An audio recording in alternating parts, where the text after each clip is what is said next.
Jadi nanti saya lihat dulu secara umum dalam satu kelas itu rata-rata bisa mengerjakan berapa soal gitu. Kalau rata-rata itu 6 soal bisa terjawab semua, ya sudah berarti tetap saya anggap 6 soal itu nanti yang dinilai gitu. Namun kalau memang dari kalian rata-rata misalkan hanya 5 soal, ya sudah berarti nanti nilainya saya ambil 5 nomor dengan nilai terbaik gitu. Misalnya gitu. Nah, di kelas lain mungkin juga ada yang merasa lama gitu, tapi saya lihat ada yang sudah lengkap jawabannya. Kenapa? Karena sebenarnya beberapa soal cukup simpel kan, misalkan di nomor nomor 1 sama nomor 6 ini cukup simpel sih menurut saya. Jadi pengerjaannya masing-masing bisa 5 menit itu, nomor 1 dan nomor 6 maksimal 5 menit sudah selesai kalau memang sudah paham ya. Kalau memang sudah paham. Nah, sehingga totalnya sudah 10 menit kalau nomor 1 dan nomor 6. Kemudian sisa 4 nomor 2, 3, 4, 5. Jadi sisanya kan sekitar 80 menit. Masing-masing 20 menit sudah termasuk uploadnya. Itu menurut saya sih cukup sih, menurut saya cukup. Tapi nanti kita lihatlah, ya kalian gimana. Oke, kita bahas satu-satu dulu. Siapa yang ingin menjelaskan dari yang sudah saya buka? Ini saya buka acak saja, 1, 2, 3, 4, 5. Siapa duluan, terus nomor berapa? Silahkan. Saya Pak, Saidah. Saidah nomor berapa? Nomor 6 ya Pak.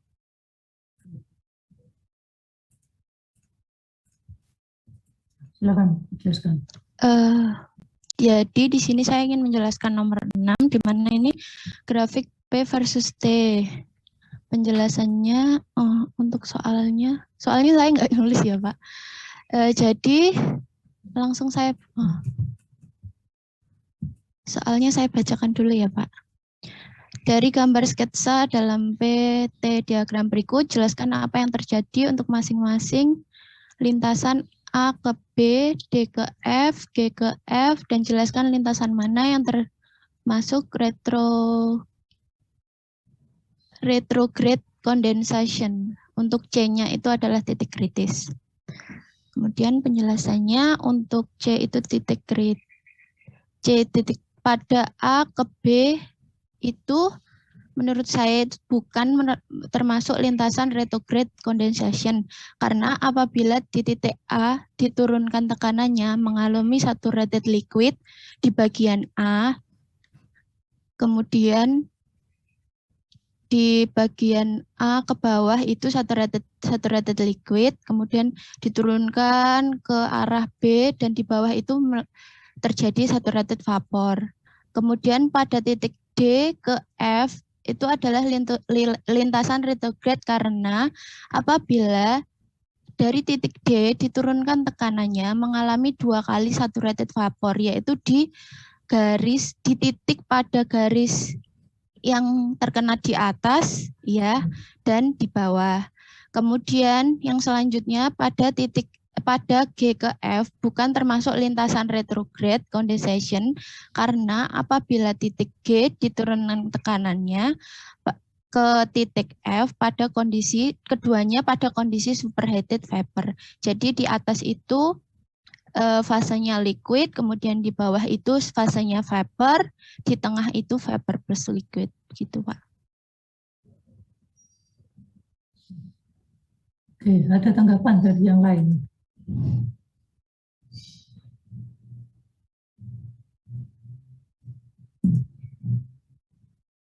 Untuk yang GKF tadi gimana? Rasanya apa ke apa ini?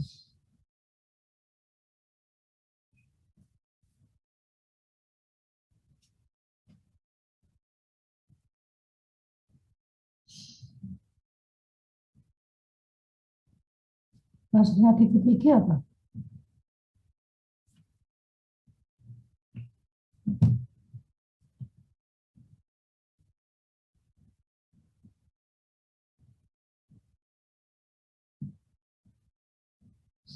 Oh, fasenya vapor Pak, maaf ke-mute Pak. Sudah cukup benar ya, namun kurang tajam menurut saya, karena sekali lagi dari awal itu kan bagi kita teknik kimia itu tidak cukup sebenarnya. Rasanya apa vapor, rasanya apa liquid, itu nggak cukup, apalagi di termo ini karena kita sedang mempelajari itu gitu. Tapi sudah cukup betul, oke lah gitu ya. Jadi titik G atau ini penjelasannya, karena titik G di sebelah kiri yang garis itu adalah saturated liquid. Jadi yang dinamakan liquid saturated itu hanya ada di garis ini. Selain itu bukan. Boleh ngomong liquid, tapi bukan saturated liquid. Gitu. Kemudian yang ke kanan ini saturated vapor yang di garis. Oke. Nah untuk titik A itu nanti sebenarnya lebih jelasnya itu penjelasannya gini. Mulai dari titik A ke titik B, bukan saturated liquid, oke lah ya. Karena titik A diturunkan tekanannya mengalami saturated liquid dan saturated vapor. Boleh cukup betul juga, tapi kalau ingin mendetailkan lagi, lebih baik bahwa kondisi A itu adalah subliquid. Kemudian diturunkan tekanannya hingga menyentuh garis saturated liquid. Setelah diturunkan tekanannya lagi, maka terbentuk campuran antara vapor dan liquid. Diturunkan tekanan lagi, dia akan menyentuh saturated vapor. Ketika diturunkan tekanan hingga titik B, dia menjadi superheated vapor. Ini kalian pahami. Subliquid, saturated liquid, campuran, saturated vapor, superheated vapor. Jadi ada 4 kesebut semua itu. Tidak hanya dari vapor ke liquid melewati saturated itu satu vapor. Tapi udah oke lah, Bapak sudah cukup betul. Yang D ke F betul karena 2 kali. Kalau ingin menjelaskan lagi juga gitu bahwa D ini superheated vapor, di titik sini adalah saturated vapor, di sini campuran, di sini saturated vapor lagi, 2 kali saturated vapor betul. Kemudian ke F superheated vapor. Kemudian yang GF ini awalnya dari superheated vapor menjadi superheated vapor, tidak ada perubahan fase. Oke, sudah cukup betul dengan ini. Dari ini yang ditanyakan A ke B, D ke F, G ke F. Ada 4 poin sebenarnya. 1, 2, 3, 4. Dan pertanyaan mana yang dimaksud retrograde. Dari sini yang dijelaskan 3 poin, namun retrograde-nya sudah digabung dalam sini. Mungkin saya nggak bisa ngasih nilai 100 ini karena itu tadi sih. Ada beberapa yang mungkin 90 atau 95 untuk 1 poin ini. Ya, baik Pak. Terima kasih Pak. Oke, terima kasih Mbak Seda. Ada yang lain? Nomor berapa? Silakan. Siapa itu? Setiawan, Iksan. Wahyu Adinda Pak. Coba nomor 2. Wahyu nomor berapa? Nomor 2 Pak. Silakan.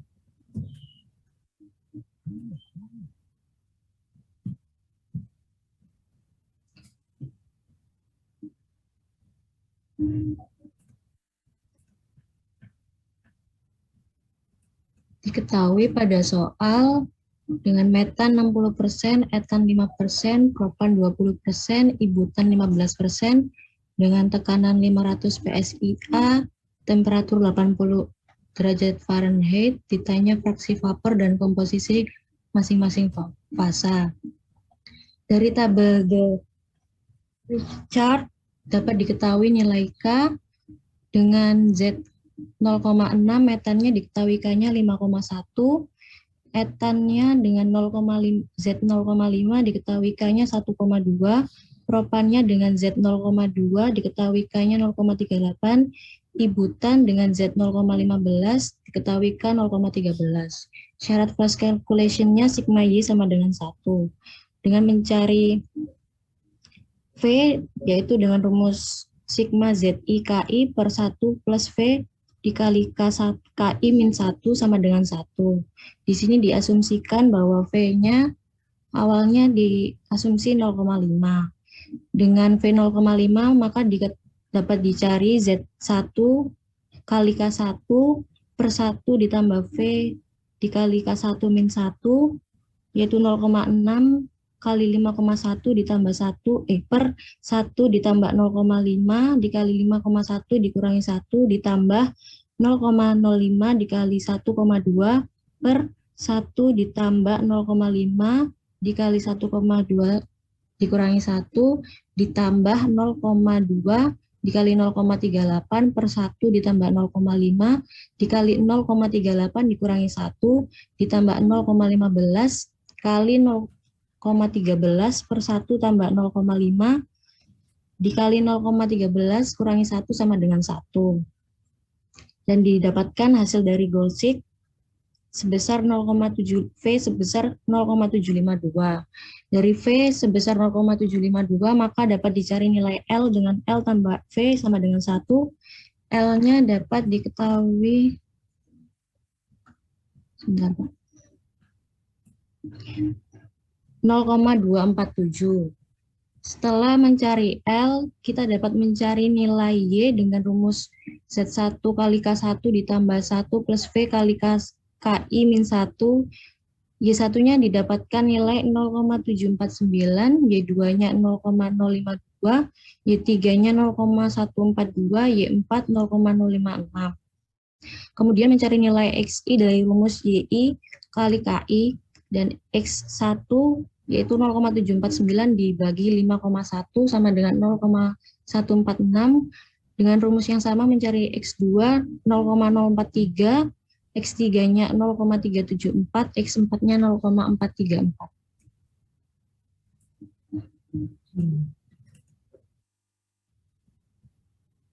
Sudah, Pak.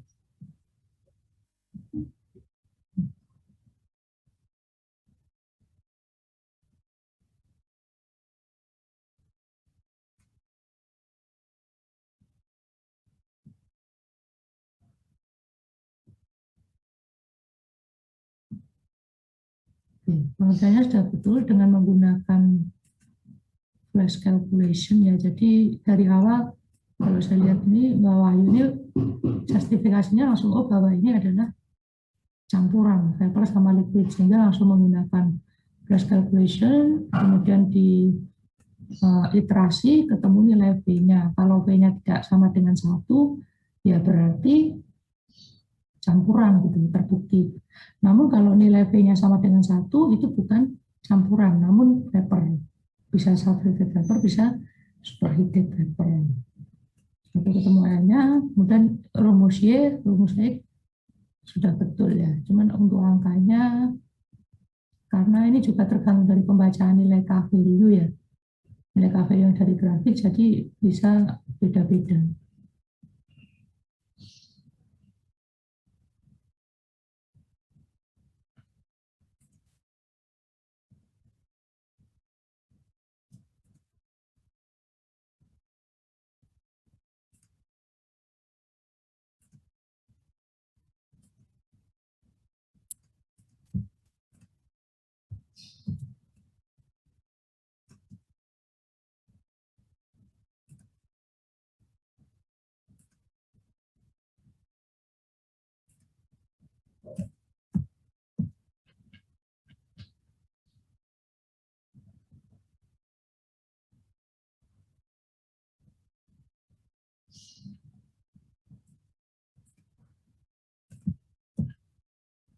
Langsung cek dulu. Yang lain.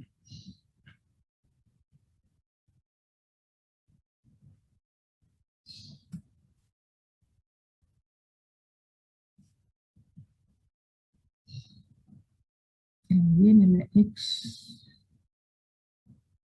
4 ya. 0,46 ini maksudnya.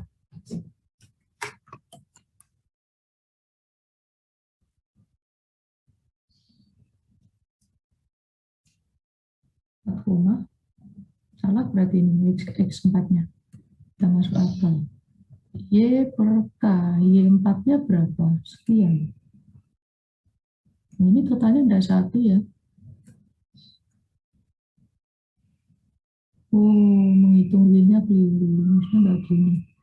Mas Kristiawan jadi menghitung Y-nya nggak pakai rumus ini, karena rumus ini tuh tidak mengakomodasi adanya gamma. Sementara K-value itu mengakomodasi adanya gamma. Sehingga yang dimaksud YI itu adalah ya ini loh. Dan sigma Y sama dengan 1. Ini Y1, Y2, Y3, Y4 gitu. Kalau ingin tahu masing-masing nilainya ya ini aja dihitung. Kalau ini mau menggunakan rumus yang berbeda, satunya malah salah. Ya. Di awal sudah betul sebenarnya, sudah betul, tapi di sini jadi salah karena menghitung Y-nya pakai rumus yang ini. Ini rumus yang hukum Raoult, di mana kondisinya ideal, baik liquid maupun gas. Makanya kalau Y-nya di total juga nggak satu. Tapi kalau menggunakan yang Y1 ini, Y2 ini, Y3 ini, Y4 ini, nanti kalau di total akan sama dengan 1. Karena nilai V-nya sudah sekian gitu, yang menyebabkan sigma Y-nya sama dengan 1. Ya, karena Y-nya salah, berarti X-nya juga salah. Di poin ini salah perhitungannya. Tapi untuk nilai V-nya oke, sudah betul ya. Mirip-mirip. Nah, untuk K-value memang tergantung dari pembacaannya. Bisa beda, bisa mirip-mirip gitu. Tadi saya lihat ada yang mirip, tapi ada juga ini cukup berbeda. Cuman mesinnya tidak sama persis ya. Kalau sama persis itu justru jadi tanda tanya sebenarnya kok bisa, apalagi kan 2,0,13 ini kan. Kenapa enggak 1,4 atau 1,5 gitu. Artinya K-value-nya mesinnya kalau membaca sendiri mesti akan berbeda. Oke, secara umum sudah betul. Pak Anas, permisi mau Ya. tanya. Kami Saul. Kemarin kan soalnya butan aja ya Pak ya, itu pakai iso butan apa N butan ya Pak? Ini Oh baik Pak, makasih. ibutan, di soalnya ibutan. Oke, ada lagi yang tanyakan? Oke, kalau nggak ada silakan lanjut. Siapa dulu nih? Iksan Habibur Rahman, Pak. Terima Nomor kasih, 1. Pak. Oke, sama-sama. Nomor berapa? Mas Nomor 1, Iksan. Pak. Silakan. Baiklah, untuk soal nomor 1, suatu larutan ideal sistem Turner terdiri dari 30% mol A, 20% mol B, dan 50% mol C pada suhu 50 derajat Celcius. Tentukan bubble dan dew pressure dari sistem tersebut. Berikut komposisi vapor dan liquid jika tekanan uap murni pada suhu 50 derajat Celcius. Dari komponen A, B, dan C, masing-masing 0,9, 0,8, dan 0,6 bar.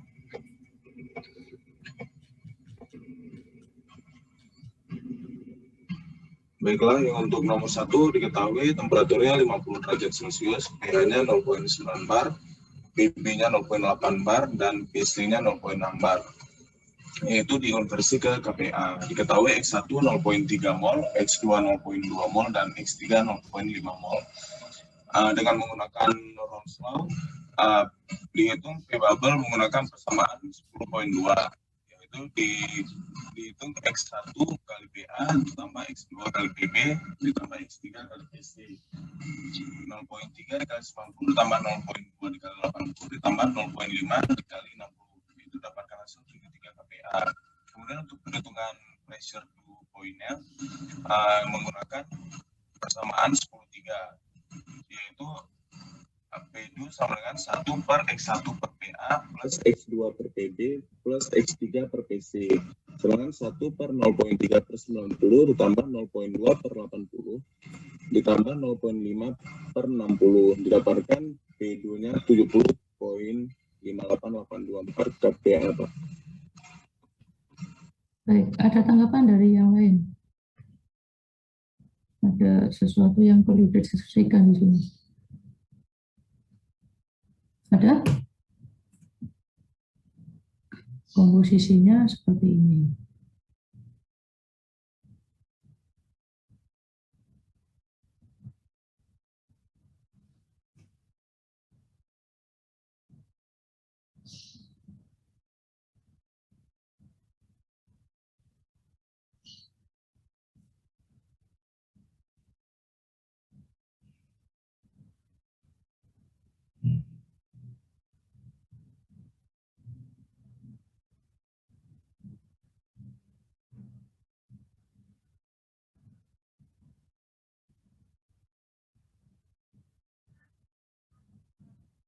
Baik, yang lain gimana? Ada tanggapan nggak? Sama Pak.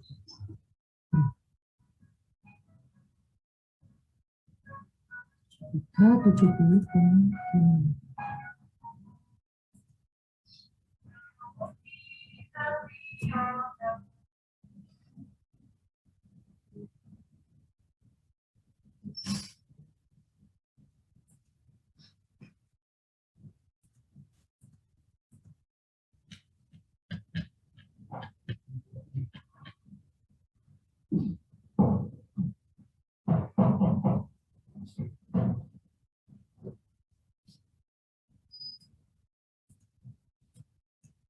Larutan ideal berarti B pakai hukum Raoult saja.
Oke.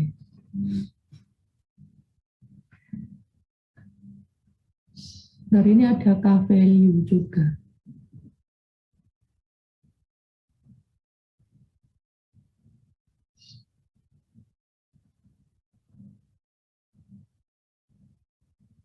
Nah, jadi intinya ketika dia P-bubble,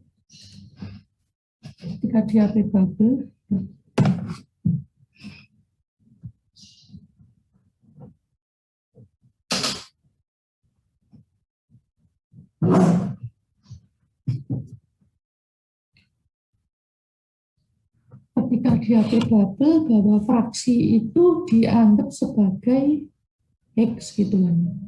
Fraksi itu dianggap sebagai X. Ketika Q, fraksi tersebut dianggap Y, kan gitu. Nah, setelah itu masing-masing dihitung tekanannya. Rumusnya sudah betul sih, bahwa P bubble seperti itu, P Q seperti itu. Oke.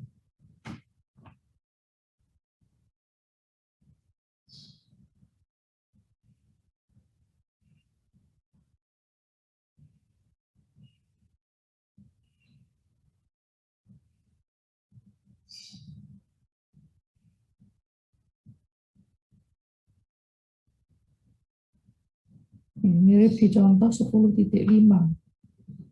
Ketika bubble, set tersebut dianggap X. Oke. Kemudian Q, bahwa set tersebut dianggap Y. Ada pertanyaan tambahan enggak? Sehingga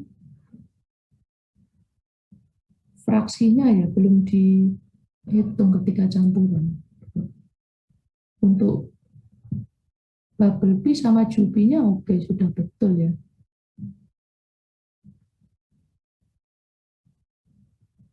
Nih, tersebut berikut komposisi vapor dan liquidnya. Ini belum dihitung ini. Komposisi uap dan cair.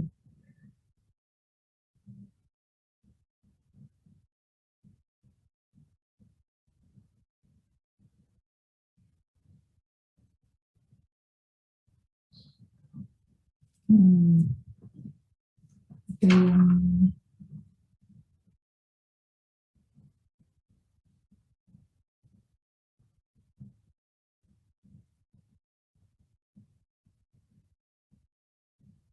jadi tekanannya memang tidak disebutkan ya, tekanan total. Jadi dengan sistem seperti itu, PJ-nya PJ-nya 70. Ini tadi yang ingin saya komentari, ini bukan X ya, tapi Y. Dan ini juga bukan X sebenarnya, tapi Z. Ketika bubble, Z itu menjadi X. Ketika Q, Z itu menjadi Y gitu loh maksudnya. Ini secara rumus juga keliru ini. Secara rumus keliru, ini penulisannya juga keliru. Ini udah oke yang P bubble. Nah, jadi P bubble-nya 73, sekian, P-nya 70, sekian. Nah, untuk menjawab pertanyaan ini, berikut komposisi vapor dan liquid jika tekanan uap murni pada suhu sekian, itu adalah sekian-sekian. Nah, sekarang di soal tidak disebutkan bahwa tekanan totalnya berapa gitu. Kalau tekanan totalnya ada di antara 73 dan 70, ya berarti dia campuran. Sehingga fraksi vapor sama fraksi liquidnya akan berbeda dan bisa dihitung seperti di contoh 10,5 gitu ya. 10,5. Namun karena di sini tidak ada informasi berapa tekanan totalnya, ya berarti mungkin cukup sampai tekanan bubble sama tekanan Q saja. Untuk soal yang berapa fraksinya ini, komposisi vapor dan liquid, itu tidak bisa dihitung karena tekanan totalnya tidak diketahui gitu. Itu sih, itu mirip dengan contoh 10.5. Kalian bisa baca ulang di situ bahwa perlu tekanan total operasi untuk menentukan bahwa sebenarnya sistem ini pada tekanan tersebut, pada tekanan total yang diberikan, itu fasenya vapor atau liquid. Kalau misalkan dia campuran, baru bisa dihitung komposisi vapor dan liquid. Sehingga sebetulnya tidak bisa dihitung, ini sudah mungkin cukup sampai pressure bubble sama pressure Q gitu aja. Oke. Sudah. Cuman ini tadi ini ada keliru. Yang lainnya sudah tulis sampai sini aja. Ini mengambil P total rata-rata ya, Mas Kristiawan ya. Tapi, nah ketika tahu totalnya, barulah kita bisa menghitung. Nah, K-value-nya pakai P1 per P, oke sudah betul. Ini pendekatannya hukum idealnya, hukum Raw, sehingga pada akhirnya diperoleh nilai Y dan nilai X. Ini bisa jika memang tekanan totalnya ditentukan. Yang ada di soal tidak disebutkan, tapi ini ditambahi separuhnya dari PKW PQ, sehingga pada akhirnya bisa diperoleh nilai Y dan X. Gitu. Tapi saya rasa sampai sini aja cukup ya, karena di sini juga tambahan aja. Nilai P-nya dari kalian akan bisa beda-beda nanti. Sebenarnya itu yang dimaksud soal.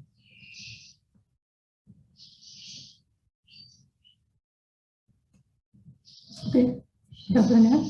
Nomor 1. Rakilia mau coba nomor 5.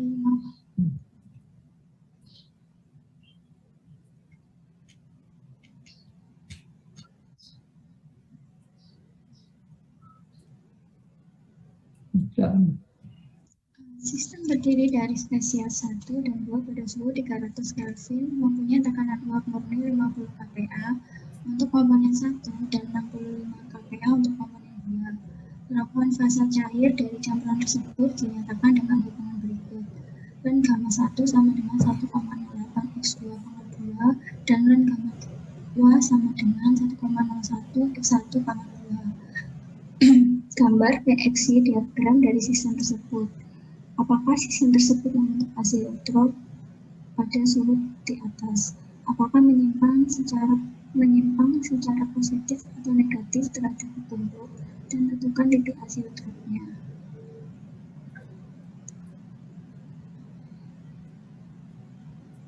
Yang pertama, menjadi alfa 1,2 dengan rumus Y1 per X1 per Y2 per X2 atau sama dengan K1 per K2 sama dengan eksponen gamma P1 sat per P dibagi eksponen gamma 2 P2 sat per P, sehingga rumusnya eksponen gamma 1 P1 sat per eksponen gamma 2 P2 sat. pada X1, sama dengan 0, didapatkan alfa 1,2 dengan mencari dan gamma 1. Mencari gamma 1 terlebih dahulu, didapatkan 2,9447 dan gamma 2-nya sama dengan 1. Sehingga mencari gamma 1,2 sama dengan alfa 1,2 sama dengan gamma 1 kali P1 set dibagi gamma 2 per kali P2 set sama dengan didapatkan 2,2651. Kemudian mencari alfa 1,2 pada X1 sama dengan 0 dengan cara yang sama didapatkan 0,28016. Pada sistem di suhu 300 Kelvin memiliki azeotrop karena nilai alfa 1,2-nya berada pada 0,28016 sampai 2,2651 sehingga melewati nilai 1 pada azeotrop.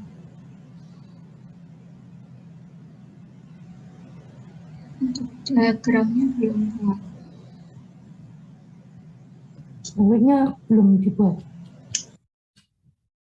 Ya, belum dibuat. Baik, nomor 5 sudah betul ya. Untuk pertanyaan pertama, apakah menentu azeotrop? Cara ngeceknya bisa seperti ini, dicek alfa 12 ketika X1 sama dengan 0 dan alfa 12 ketika X1 sama dengan 1. Ketika alfa 1 lebih besar dari 0 dan satunya kurang dari 0, kurang dari 1, makanya bisa ditemukan ada azeotrop. Apakah menyimpang secara positif kontrol? Nah, ini kelihatannya dari grafik. Cara melihatnya harus dibuat dulu grafiknya, kemudian tentukan titik azeotrop. Baru diagram. Untuk menentukan titik azeotrop sebenarnya bisa sih tanpa digambar.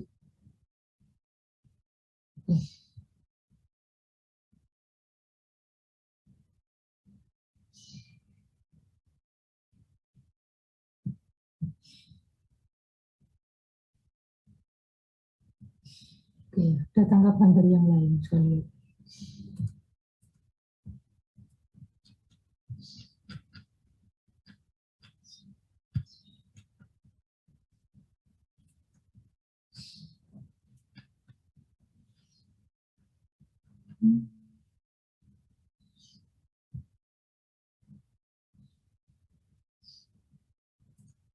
Sampai di sini aja ya.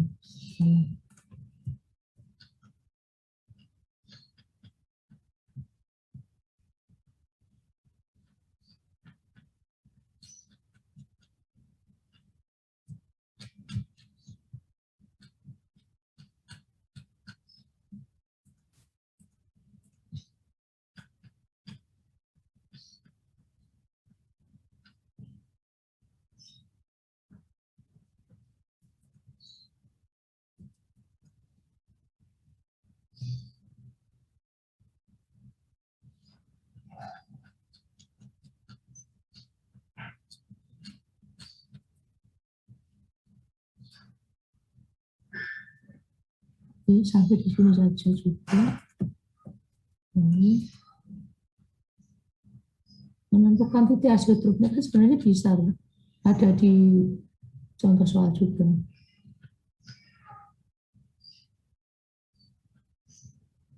Sama.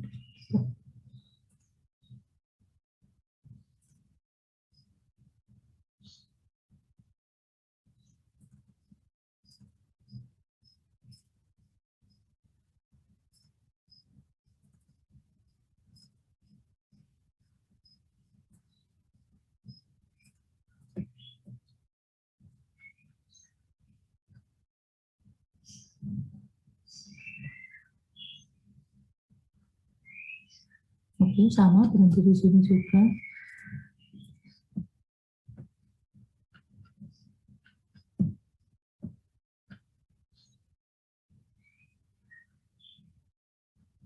Oke, sama.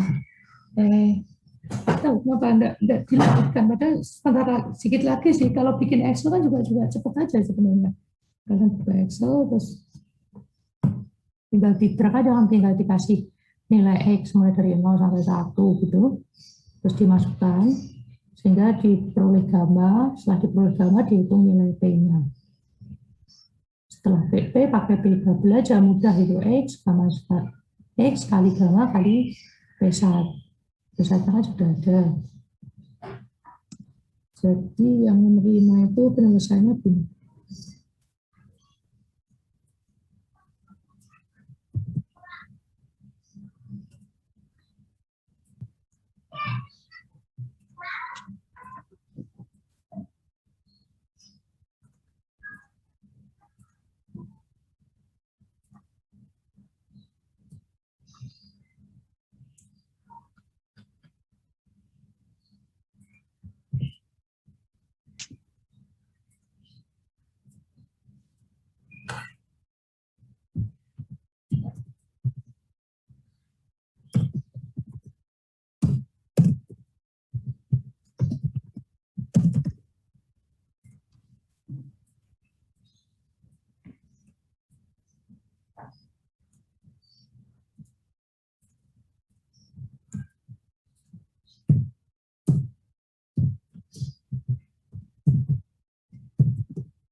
Y1 berarti X1 dikali gamma 1 kali P1 bagi P.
Maksimum kalau fraksi 1 ya, karena otomatis di Excel ketika kita mengupload seperti ini dia sampai 1,2, padahal nggak ada yang nilainya 1,2 fraksi itu.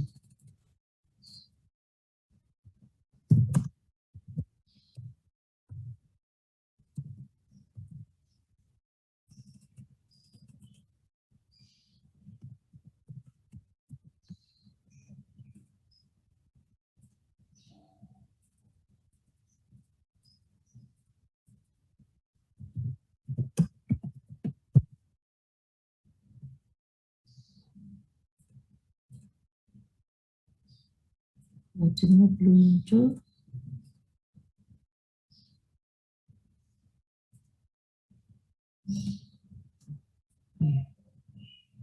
Nah, seperti ini untuk grafiknya. Berapakah titik asyutrupnya? Dia di kisaran ini gitu. Tapi kalau dari grafik juga tidak terlalu jelas kan ya. Maka dari itu perlu dilakukan perhitungan. Cuman kita bisa menduga itu ada di kisaran berapa. Jadi dicari nilai X sama Y-nya yang mirip 0,7. Jadi di kisaran X yang ini nih, kisaran 0,33. Tapi kita nggak boleh menjawabnya bahwa titik asyutrupnya di X1 sama dengan 0,3 gitu, karena mirip dengan Y-nya yang 0,33. Tapi dilakukan perhitungan gitu. Sebetulnya soal yang kayak gini pernah saya persiapkan, sudah saya satu juga.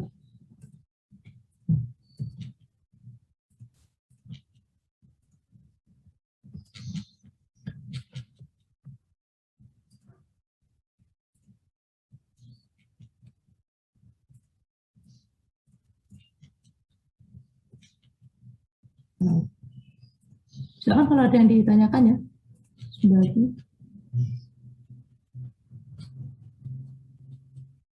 Nggak tahu gimana.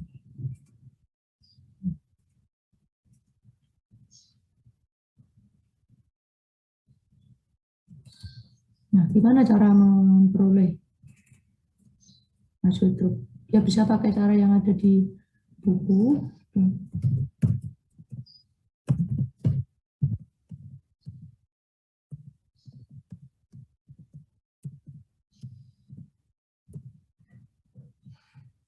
Ya, sama satu lagi, dia menyimpang positif atau negatif.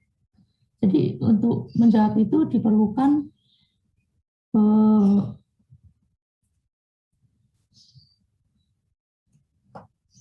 perhitungan P dari hukum Raoult ya. Kemudian kita bandingkan dengan nilai PX-nya.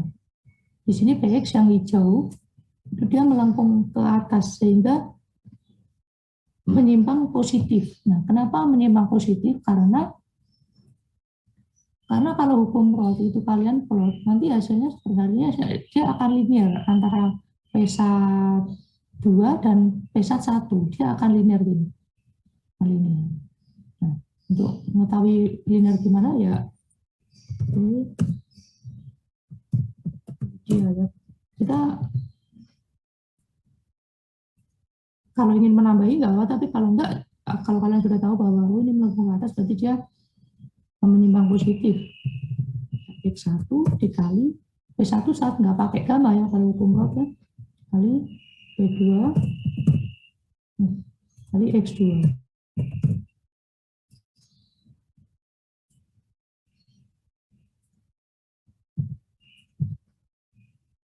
Kan gini hukum Raoult.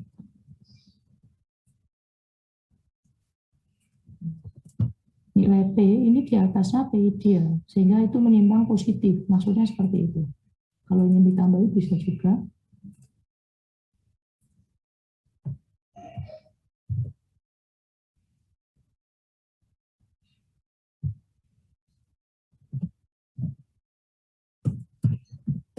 Ideal atau Raoult.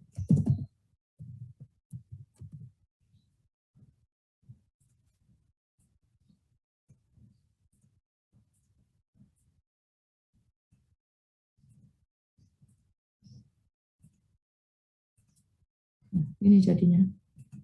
Biasanya titik-titik.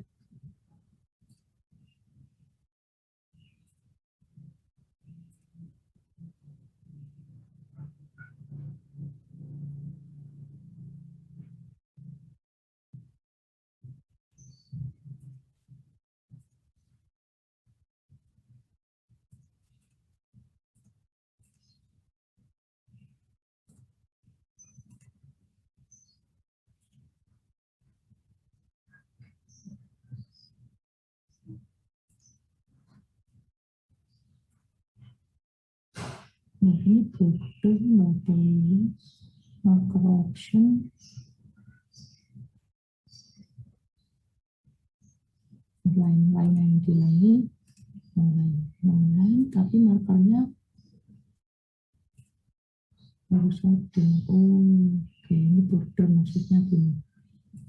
Ini nggak perlu.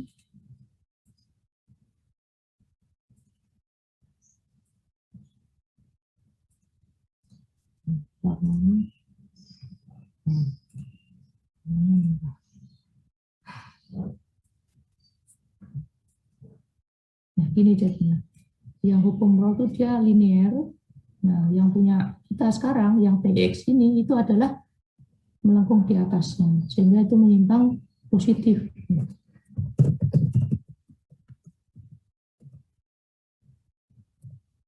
Menyimpang positif. Dari hukum roll. Nah, bagaimana cara menentukan titik hasil dropnya gitu? Pendekatannya bisa macam-macam. Ada yang langsung dari awal X1 sama dengan Y1, kemudian di tulis rumusnya. Ada yang mau hitungnya pakai bermula dari alfa sama dengan 1. Bisa juga, seperti di contoh.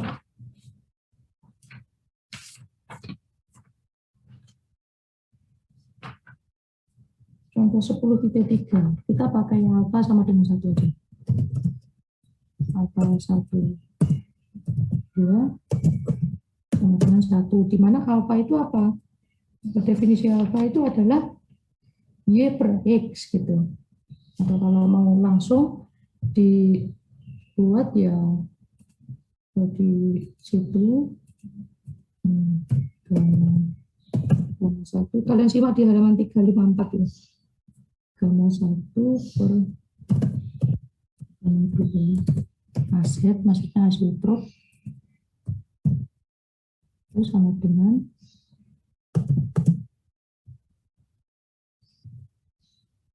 P1 sat. Nah, sama dengan berapa?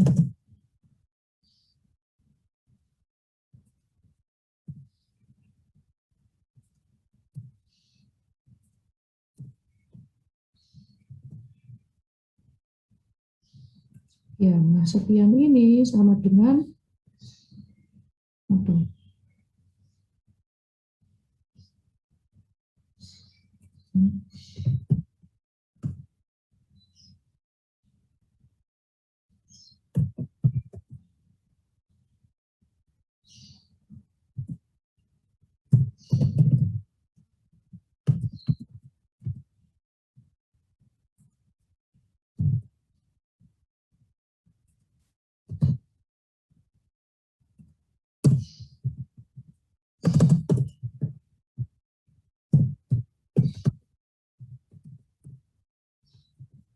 Dimana len itu berarti kan len gamma 1 minus len gamma 2 gitu kan ya, len per ini itu gamma 2, jadinya apa ya,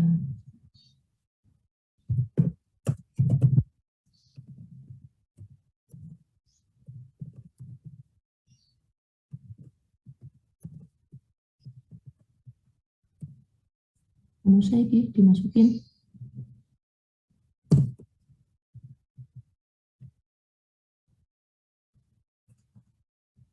pakai kursi aja lebih X1 aset sama dengan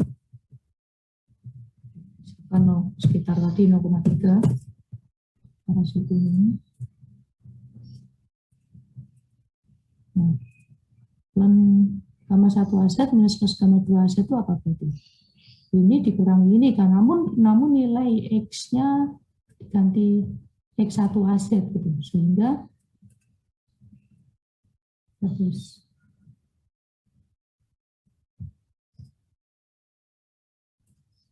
sama dengan 1,08 dikali 21 minus X1 aset minus 1,01 kali X1 K2 ya, dan gamma 1 kurangi dan gamma 2, dan gamma 1 minus dan gamma 2 ini dikurangi ini. Oke. Nah, nilainya kan nggak sama ya.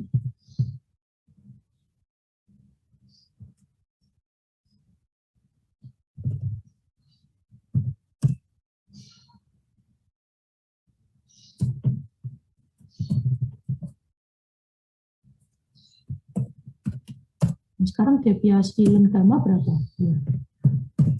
Ini dikurangi ini. Sekian kita pusik dengan mengubah nilai X. Ya kan harusnya, jadi nilai yang ini sudah pasti. Yang belum pasti itu yang nilai yang kedua ini. Ln gamma 1 kurangi ln gamma 2.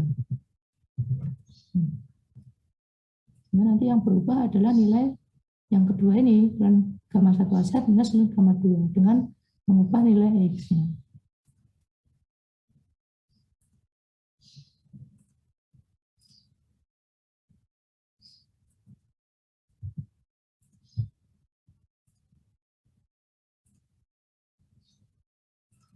Lalu semuanya X-nya 0,38, make sense nggak? Masuk akal nggak?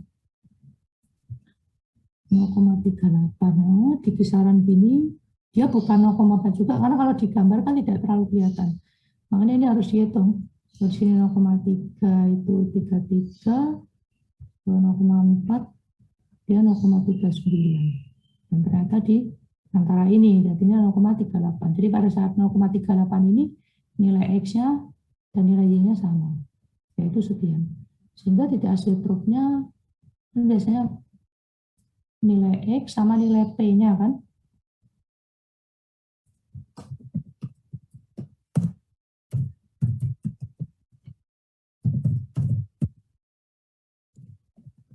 Adalah X1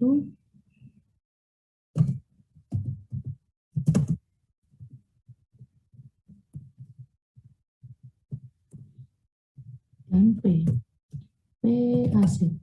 P aset sama dengan dari karena Y dan X-nya sama, pakai tabel P bahwa P aset sama dengan bahwa atau pakai komponen yang pertama gitu ya. Kalau awalnya kan Y1 dikali P sama dengan X1 dikali gamma 1 kali P1 start. Nah, karena X dan Y ini saling mencoret, sehingga tinggal PAZ sama dengan gamma 1 dikali P1 start. Tentunya gamma 1 ketika X-nya asitrof ya. Gamma 1 itu adalah EXP berapa ini? 1,08 dikali X-nya pakai X asitrof. Oke. Ini gamma terus dikali P1 start.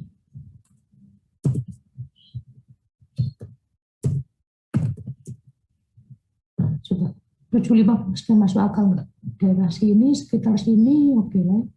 Kalau 0,3 dia 60, sekian, 0,4 itu dia, sorry, di sini yang kita pakai ini, kita pakai, kalau 0,3 itu dia 75,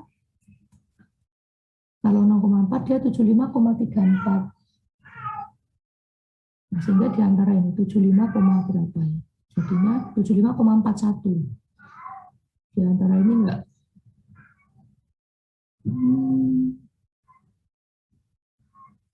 75,41 kelebihan ya. dia makin ke sini makin besar.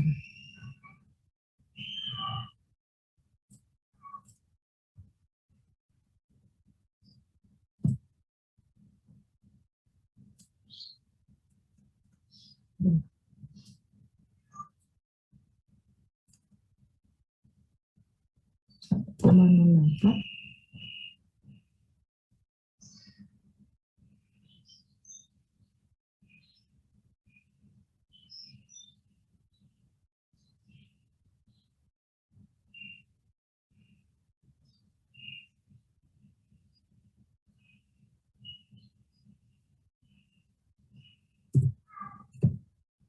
Jadi di atasnya di sini sedikit, berarti ada fluktuasi di sini.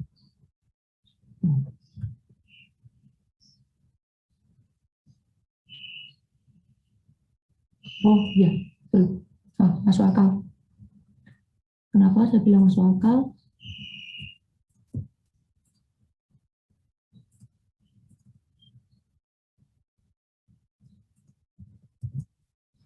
Karena bentuknya memang lengkung ya. Karena bentuknya memang lengkung. Jadinya kalau ini kita besarkan ini,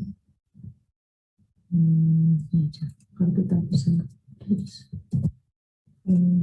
jadi kondisi asiotrop itu kan memang melengkung ke atas, kemudian dia turun.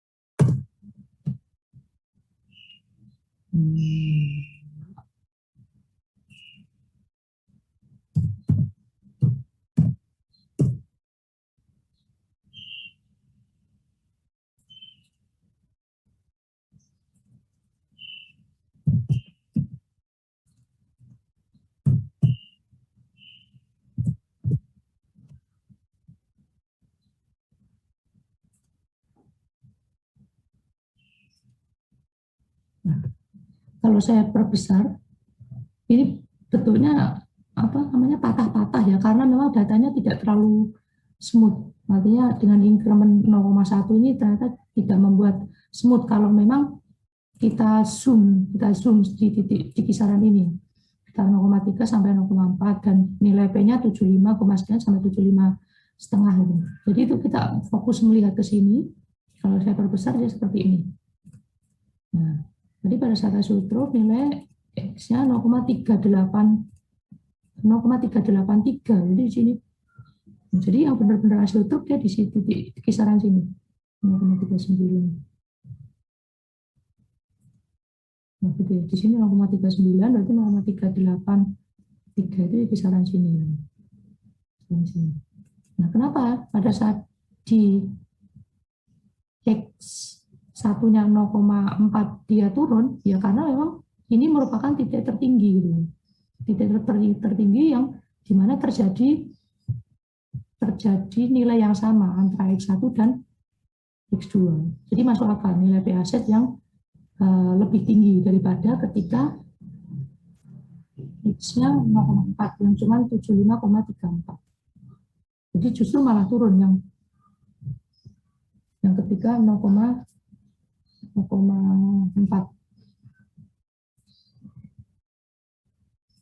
Kalau digambar agak sulit, maka dari itu perhitungan ini tujuannya untuk mendapatkan angka yang presisi. Gitu.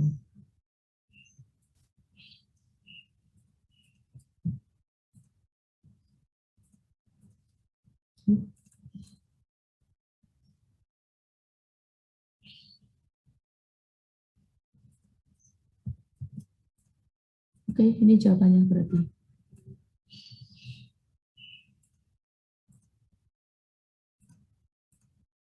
Saya hapus saja. Saya ingin menunjukkan kita fokus ke sini. Oke, jawaban lengkapnya seperti ini. Berarti yang dari kalian baru menjawab 1 poin dari berapa? Dari 3 ya. 3 poin, Pak. Dari 3 poin. Gambar, Kemudian pertanyaan apakah membentuk azeotrop? Ini dari 4 sih. 4 poin. Kalian menjawab 1, berarti nilainya 25. Jadi 25 atau dari 100. Berarti kalau kalian menjawab sampai, oh ya betul terjadi azeotrop, dan belum menjawab berapa titik azeotropnya, belum menjawab menyimpang positif atau negatif, belum membuat Excel-nya, berarti nilainya 25. Ya, karena seperempatnya. Sebenarnya mencari titik azeotrop sebenarnya tidak sulit loh ya, itu sudah ada kok di contoh 10.3 itu. Tapi nggak tahu kenapa tidak dilanjutkan. Sebenarnya tanpa menggambar pun bisa titik azeotrop. Menyimpang positif atau negatif memang sebaiknya digambar. Dan cara gambarnya sebenarnya juga tidak sulit ya.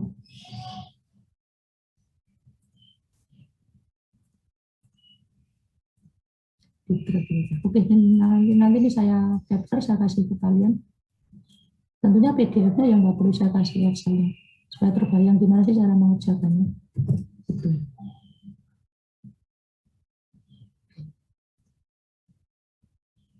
Di kelas 1-nya itu keliru, ternyata dia gambarnya dia lurus gini tidak membentuk azeotrop, tapi dari hasil pembuktiannya dia membentuk azeotrop, tapi ketika digambar dia nggak membentuk, ya berarti nanti grafiknya yang salah. Yang Senin lalu belum saya buat, ini waktu masih cukup saya bikin untuk kelas ini. Jadi saya print PDF. Oke, ada tanggapan nomor 5? Silakan. Saya, Pak.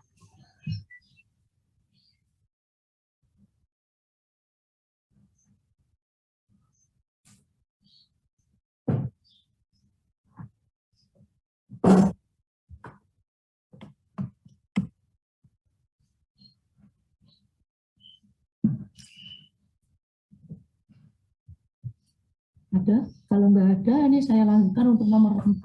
Jadi nomor 4 kebetulan sudah saya bikin di Excel. Jadi ini jika saudara berada di satu kawasan pantai dan merasa bahwa udara itu pengap, gitu, lembab, gitu, apakah saudara dapat memperkirakan berapa kandungan air di dalam udara? Nah, kita fokus ke air dan udara. Berarti komponennya adalah komponen air dan udara pada siang dan malam hari. Jika suhu udara pada malam hari rata-rata 25, kalau siang 38. Nah, dari sini kita melihat bahwa komposisi udara dan air pada saat siang dan malam itu berbeda, karena suhunya berbeda. Suhu itu bisa mempengaruhi tekanan saturated, pesatnya air. Bisa juga mempengaruhi konstanta Henry dari udara. Kita ngomong konstanta Henry sekarang, karena ada dua komponen yang, ada satu komponen yang temperatur operasinya itu di atas temperatur kritis, sehingga tidak memiliki pesat.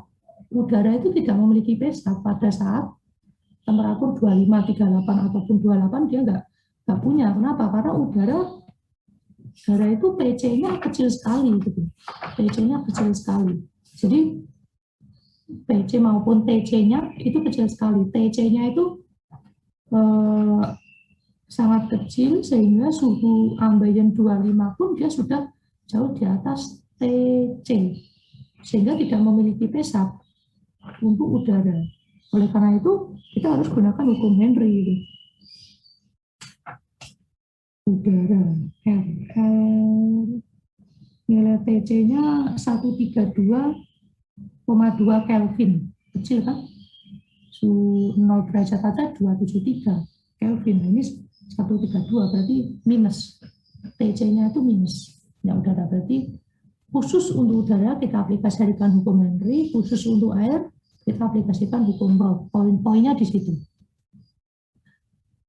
Nah, kemudian suruh menghitung berapa udara yang terlarut pada air pada suhu 28. Dari hasil perhitungan saudara, antara siang dan malam mana yang memiliki humidity yang lebih tinggi. Nah, ini menarik. Beberapa data tidak diberikan, tapi hanya diberikan data temperatur, terus kalian diminta mencari sendiri. Jawabannya seperti ini.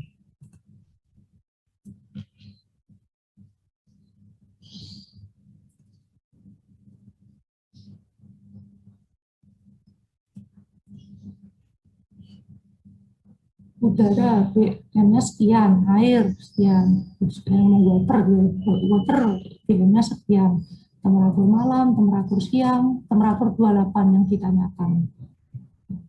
Temperatur malamnya sekian, siang sekian, temperatur 28 sekian, tekanan saturated air, water, tekanan saturated water, ini bisa pakai Antoine, bisa pakai hukum Raoult. Bisa pakai Antoine, bisa pakai hukum Raoult.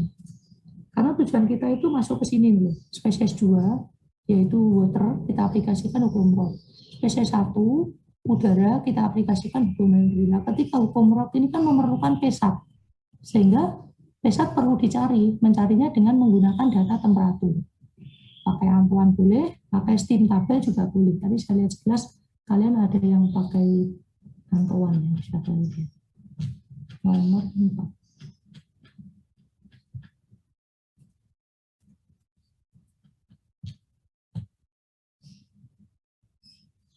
Nah, ini betul untuk mencari pesatnya pakai Antoine. Malam suhu sekian, ketemunya 3, sekian. Siang suhu sekian, ketemunya sekian. Tambah satu lagi kurang tidak diperlukan suhu 28 karena 28 itu berlaku hukum Henry. Jumlah udara. Oh, berarti yang ditanyakan udara. Berarti kita aplikasikan rumus yang cocok dengan udara, yaitu hukum Henry. Tidak perlu hukum Raoult, tidak perlu pesat.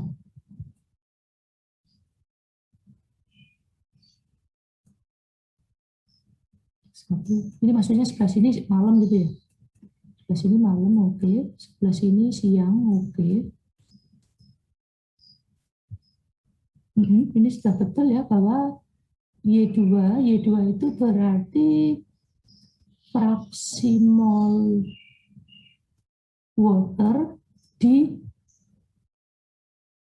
udara, maksimal water di udara, di mana dia substitusikan bahwa nilai X2, di sini kan ada X2-nya kan, Y2P sama dengan X2P sat. Nah, X2-nya memang betul dianggap 1, karena memang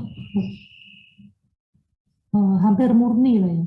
Airnya itu hampir murni, waternya hampir murni, dan udara yang terlarut di dalam water itu sangat kecil sekali. Sehingga bolehlah kita ngomong bahwa X2-nya itu sama dengan 1, meskipun kenyataannya tidak, tapi sangat masuk akal kalau kita mengambil X2-nya dianggap 1.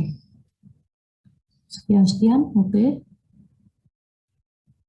Kemudian X1 yaitu apa? Kalau X1 itu berarti maksimal udara yang terlarut di dalam air. Terusnya betul pakai hukum Henry, pakai data hukum Henry ini boleh. Nah, ya, data hukum Henry juga perlu dicari di internet atau di buku. Kalau di buku, hukum konstanta Henry udara itu kan udara cuman pada suhu 25 gitu.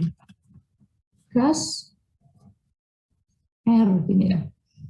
Yaitu 72.950 bar. Itu pada suhu 25. Malam berapa suhunya? Malam suhunya 25. Oke, nggak apa-apa, pakai sekian. 75, ya beda dikit ya, mungkin tergantung sumbernya. Kalau di Smith Panas itu 72.950, 72.950. Kalau ini 72.50 bar. Oke lah, ini bar ke KPA itu kan dikali 1.000. Oke. Maaf, dikali 100, dikali 100. 72.500, di buku 72.950. Itu pada suhu 25.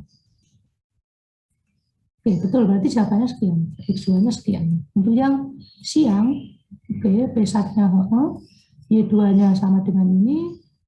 Pengerjaannya yang sini juga cuma nilai konstanta Henry. Konstanta Henry itu fungsi temperatur. Kalau malam suhu 25, kalian justifikasi sekian. Kalau siang suhu 38, kalian pakai angka berapa? Jika memang kesulitan mencari data, kita boleh pakai nilai konstanta Henry yang sama. Yang sama, yaitu dianggap siang ini untuk konstanta Henry tetap pada suhu 25.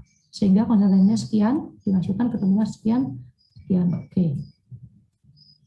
Nah, sehingga Nah, kalau sampai di sini kan sudah menjawab soal nomor berapa? Atau malah justru belum menjawab sama sekali, bisa jadi. Karena yang tanyakan, hitung jumlah berapa udara yang terlarut pada air pada suhu 28. Tadi yang sudah dihitung pada saat malam suhu 25, pada saat siang suhu 38. Berarti belum menjawab sama sekali, tapi prosesnya sudah betul dan itu penting. Kalau itu tidak dilakukan, tidak bisa menjawab untuk soal berikutnya. Nah, di sini langsung keluar justifikasi ya. Humidity pada siang sekian, humidity pada malam sekian, sehingga siang itu lebih tinggi daripada malam. Oke, ini dari mana kita telusuri? Dari Y-nya. Definisi Y itu apa? Mas Iksan, ini sudah cukup betul, tapi saya lengkapi jawabannya. Mas Iksan, coba bedanya apa antara humidity dan Y2 gitu. Bisa di-sharingkan Mas Iksan.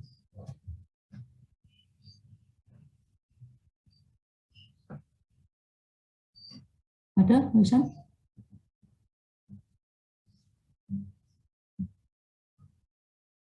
Sudah cukup betul justifikasinya, tapi hanya istilah saja yang kurang sesuai. Jadi Y dan humidity itu berbeda ya.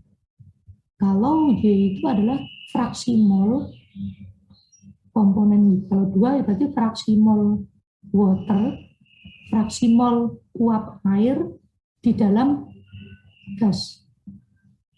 Jadi mol uap air dibagi dengan mol gas total. Kalau humidity itu definisinya seperti di soal 10.12 kan juga sudah tidak sempat kita bahas sih, tapi saya kasih jawabannya. Absolute humidity itu ditentukan dari massa udara, massa uap air dibagi dengan massa udara kering. Massa uap air bagi massa udara kering. Sehingga Y dan humidity ini berbeda, tapi sejalan, tapi proporsional. Kalau Y-nya tinggi, humidity-nya juga tinggi. Kalau Y-nya rendah, humidity-nya juga rendah. Sehingga justifikasi bahwa humidity siang lebih tinggi daripada humidity malam hari sudah betul. Tapi pernyataan ini yang kurang sesuai gitu. Pernyataan ini kurang sesuai. Lalu bagaimana cara menghitung humidity-nya? Kita fokus ke humidity siang dan malam dulu. Humidity siang dan malam dulu. Untuk yang soal yang berapa jumlah udara yang terlarut itu nanti kita simpan. Gimana caranya? Ya kita pakai rumus yang ada di soal 10.12. Rumus jadi kan sudah ada. Jadi sekian ya Mas ya. Siang malam ya duanya. Kalau saya dari steam tabel, makanya langsung P1 malam 3,16, P1 siang 6,9, tapi mirip Bang, kayak nggak ada masalah. Ini boleh. Kemudian suhu 28 saya cari sekalian di steam tabel, atau mau persamaan Tuhan bisa juga. Konstanta Henry memang betul sama, saya anggap sama gitu, karena saya nggak mendapatkan data. Ketika suhu 25, 28, sama 38 saya nggak dapat, maka saya anggap data, saya anggap samakan dengan suhu 25. Ini dari tabel 10.1.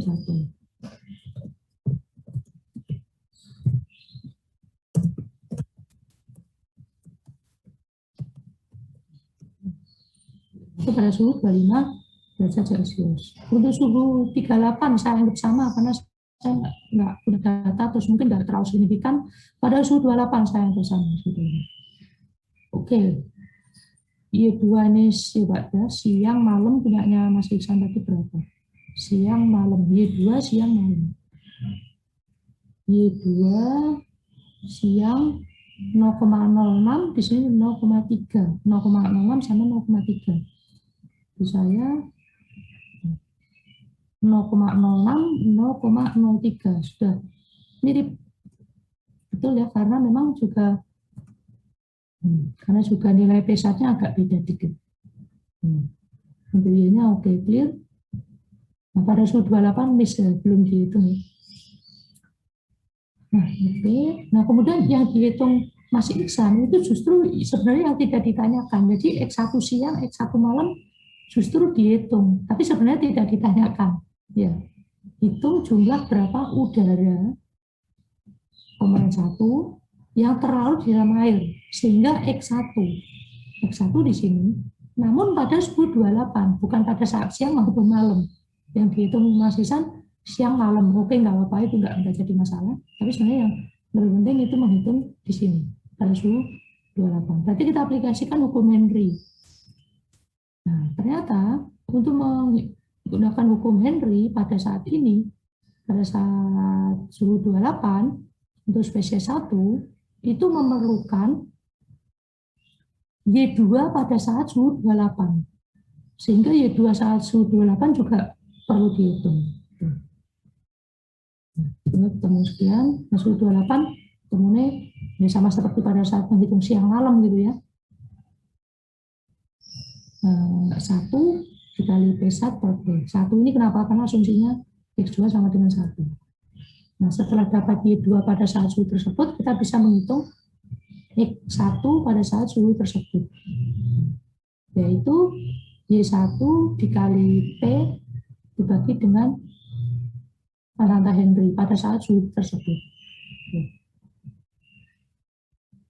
Udah jawabannya sekian, 1,33. Tapi rasanya tidak terlalu beda jauh kalau ingin menghitung yang siang maupun malam. Nah, cuman salah fokus saja dari Mas Isan. Sebenarnya yang dihitung yang 28. Caranya sudah betul. Nah, jadi yang pertanyaan ini jawabannya sekian. Nah, bagaimana dengan humidity? Humidity jumlahnya berapa sih tidak ditanyakan sebenarnya, tapi hanya kesimpulan saja. Humidity-nya siang sama malam lebih tinggi mana. Jadi jawabannya dari Mas Isan itu tadi menurut saya sudah cukup betul gitu. Saya bisa mengabaikan bahwa pernyataan humidity siang sekian, humidity malam sekian, itu bisa saya abaikan, tapi justifikasi kalian sudah betul. Humidity siang gimana? Langsung aja pakai rumus yang 10 di soal 10.12 gitu. Bahwa humidity itu sama dengan BM-nya air dibagi BM-nya udara dikali tekanan parsial H2O. Ini BM air, BM udara, tekanan parsial H2O adalah apa? Yaitu fraksi mol H2O dikali tekanan total. Tekanan totalnya N60 ini. Fraksinya berapa? Ya fraksi uap air pada saat siang, yaitu Y2 pada saat siang. Nah, Y2 ini diperlukan untuk menghitung humidity. Ini tekanan parsial dibagi dengan tekanan total minus tekanan parsial. Tekanan totalnya ini minus tekanan parsialnya sama seperti yang ini tadi. Fraksi dikali, betulnya humidity-nya sekian.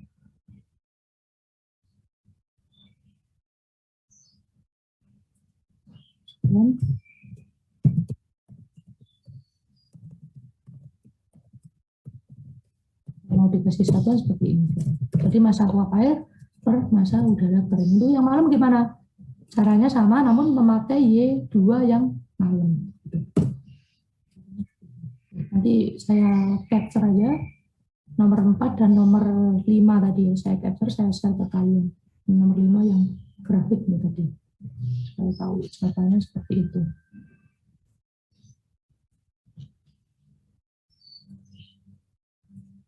Jadi semua nomor sudah dibahas. Sedikit komentar kalau yang punyanya Mas Lisan ini berarti nilainya berapa ya? Sudah cukup betul, sudah oke kok. Secara konsennya oke. Dia mesti suhu 28 sama ini bisa saya pegang, humidity siang hari ini saya pegang. Kalian konklusinya sudah betul bahwa humidity siang lebih tinggi daripada malam. Nilainya 0,044 versus 0,02. Jadi ini betul, ini belum terjawab, tapi sudah menghitung dari sini. Ini 50 ditambah ini oke lah ya 25 lah ya, selesai separuh meskipun tidak menjawab suhu 25 tapi suhu 28, tapi kalian melakukan perhitungan yang sudah betul ya, tapi aplikasi aja yang suhu 25 sama suhu 38. Sehingga mungkin nilainya 75 nih Mas Isan kalau yang ini. 75. Yang nilai ini saya berikan aja berapa. Ini sudah cukup betul. 75. Untuk soal nomor 4. Oke, ada tanggapan? Semua nomor sudah terjawab. Jadi kalian bisa ngira-ngira, oh nilai saya berapa ya. Nah, misalkan nomor 6 ini kan ada 1, 2, 3, 4, ada 4 poin. Kalau menjawab betul semua ya 100. Kalau menjawab AB betul, DF betul, tapi GF-nya salah ya. Ini berarti hilang, tinggal retrograde kondensasinya betul ya. Berarti 75 ya. 3 poin yang betul. 1, 2, 3. Yang lain juga gitu.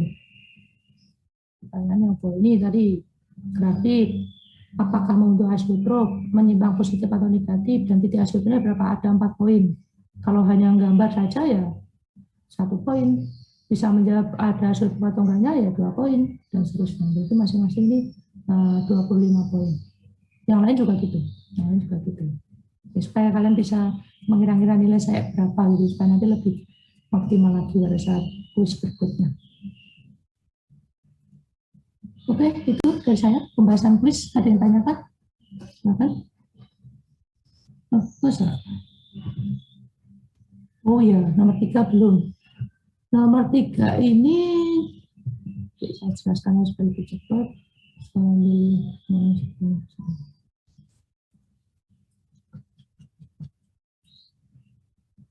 Nomor 3 ini justru sangat menarik dan aplikatif gitu ya. Intinya bahwa ada suatu gas yang dialirkan melalui pipa bawah laut, di mana gas tersebut sudah ada komposisinya, tekanannya juga sudah dikasih. Oke, ini banyak yang keluar. Sudah dikasih. Oke, belum ya, kalian. Kemarin semua itu saya coret-coret di sini. Oke, di sini.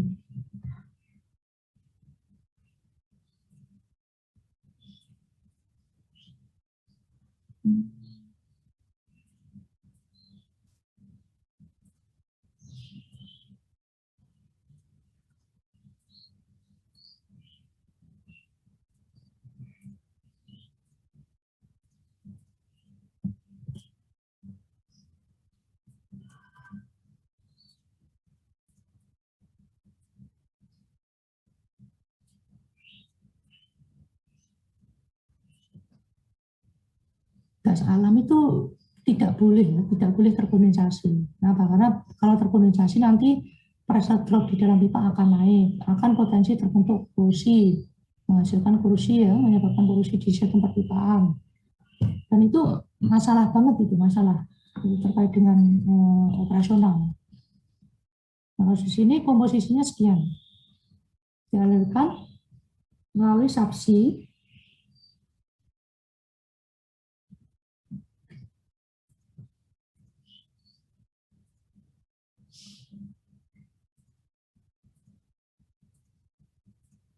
Ini diaxanya sudah saya buat. Oke. Gas alam dialirkan melewati subsea pipeline, itu maksudnya pipa bawah laut gitu ya. Tekanannya sekian. Kemudian suhunya sekian. Suhu pada laut itu 10 derajat ini. Nah, contoh realnya misalkan dari platform offshore di Madura, kemudian gasnya dialirkan ke pembangkit listrik di Gresik gitu ya. Itu kan jaraknya katakanlah 200 km gitu misalkan. 200 km. Itu lewat bawah laut gitu ya. Nah, laut itu suhunya 10 derajat Celcius. Dingin. Suatu gas kalau dia kena dingin kecenderungannya terkondensasi. Namun untuk kasus ini itu tidak boleh terkondensasi gitu. Nah, sekarang ini justru menganalisa kalau kondisi gasnya campurannya seperti ini, tekanannya sekian, suhunya itu sekian, dia terkondensasi enggak sih gitu ya. Cara yang paling simpel adalah, cara ini agak ribet nanti malah bingung. Cara yang simpel itu adalah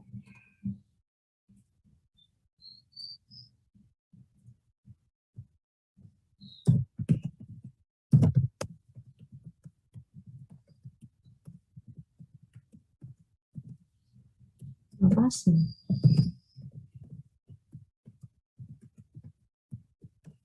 Jadi penyelesaiannya adalah sama seperti kalian melakukan perhitungan di nomor 2 gitu. Tapi ketika memang diaplikasikan ke sini agak pakai rumus apa gitu. Jadi flash calculation saya ambil dari menuliskan rumus flash. Tulis ini. Saya capture ya punyanya kalian. Siapa yang punya Mbak Saida?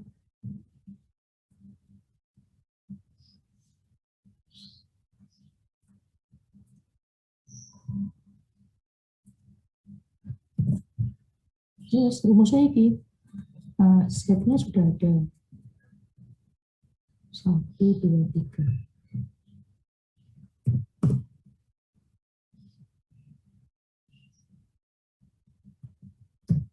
C1 itu maksudnya metana, C3 itu maksudnya propana, C4 maksudnya butana. 0,85, 0,1, 0,05. K value kali dari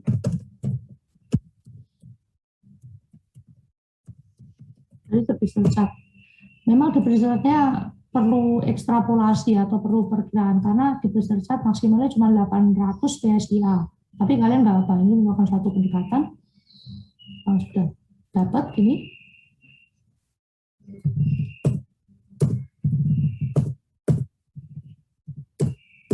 kita sudah dapat, berarti bisa menghitung nilai Y, I. Y ini pakai ini. Ini 4 komponen ya. Lalu saya crop. Ini cuma 3 komponen.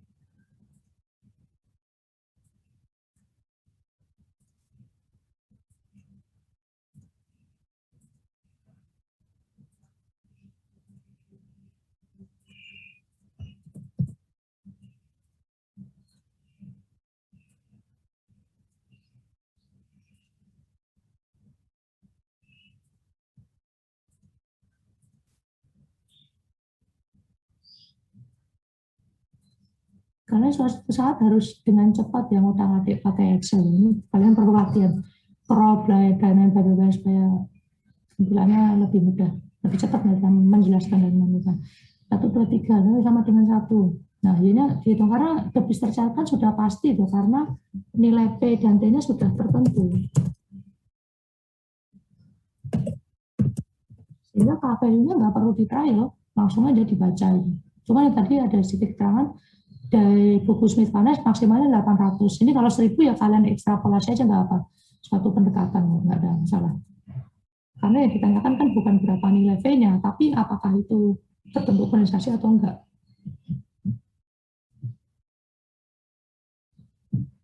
Nah nanti Y-nya dihitung.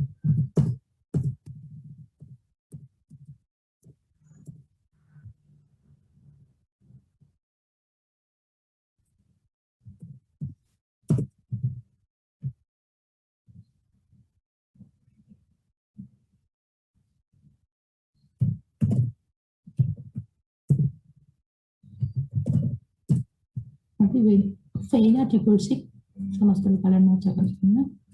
Nah di sini harus sama dengan 1. So B1 by just V. Nah ketika V-nya itu tidak sama dengan 1 berarti campuran, udah gitu aja. Ketika V-nya itu nilainya 0 sampai antara 0 sampai 1 berarti dia campuran, artinya dia ada liquidnya, berarti terjadi kondensasi. Sudah gitu jawabannya.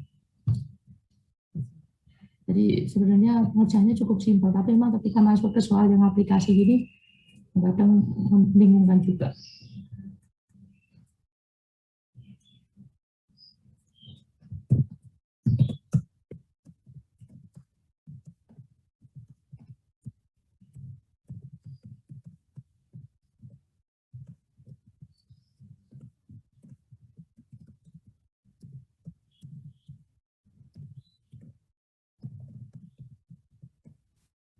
Kalau terjadi kondensasi gimana caranya? Itu mungkin hal lain, nanti aja kalian sambil apa namanya, nanti pada saat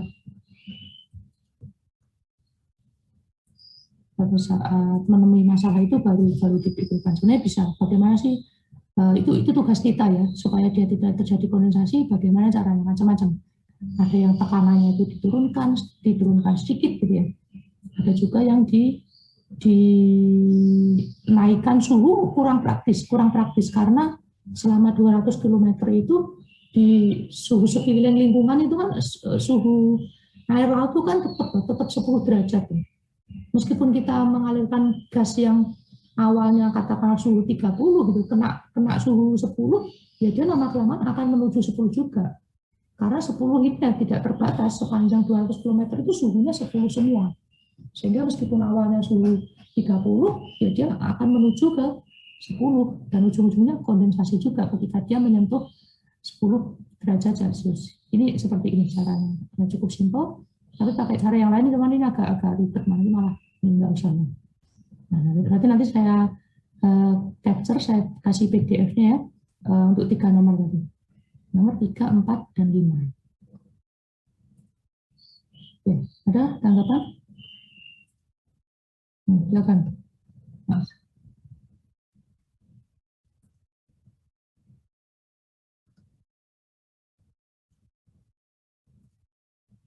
Ekstrapolasi sedapatnya kalian aja nggak apa-apa. Itu karena kita tidak memerlukan angka yang persis ya, tapi hanya justifikasi berupa ini terkondensasi atau tidak itu. Ya, yang setelahnya 800 itu tarik ke bawah lagi dikit, kira-kira berapa senti itu sudah dapat itu sih Mas. Enggak.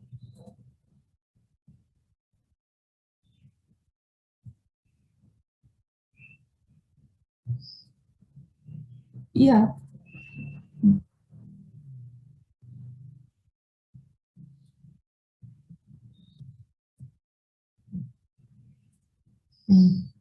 Iya, memang terpotong, kalian lanjutkan, tidak apa-apa.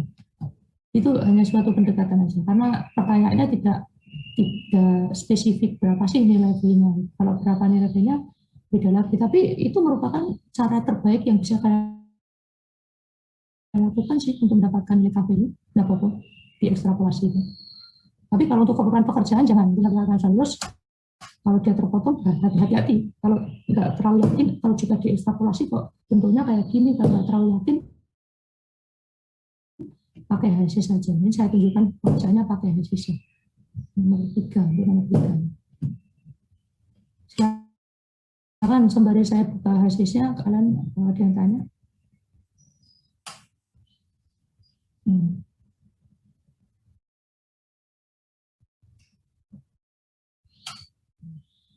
Suhu 50 derajat Celcius itu adalah suhu air lautnya gitu. Tapi suhu air laut itu mempengaruhi suhu yang ada di fluida, sehingga bisa dikatakan bahwa 50 itu adalah suhu fluida. Ini saya kasih keterangan. Nah, bagus pertanyaannya menyangkut dengan dew point. Itu cara yang kedua, tapi agak lebih ribet dikit daripada cara yang pertama. Langsung aja pakai flash resolution, nilai V-nya berapa gitu.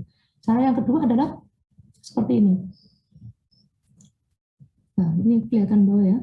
Dicari T bubble-nya.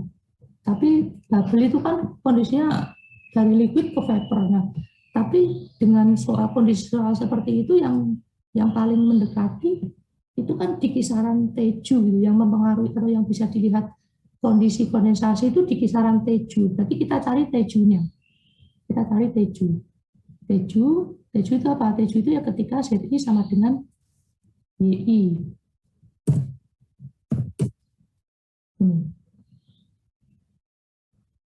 Ini ya, perlu dicari Tju. Ini cara yang kedua ya. Terus pertanyaannya, saya awalnya justru malah ingin mencari Tju, ternyata mendapatkan Tju itu ya apa itu? Effort, justru malah ribet karena perlu iterasi temperatur, Kalau Tju kan gini, ini T bubble juga diperlukan aja, tapi rasanya nggak diperlukan.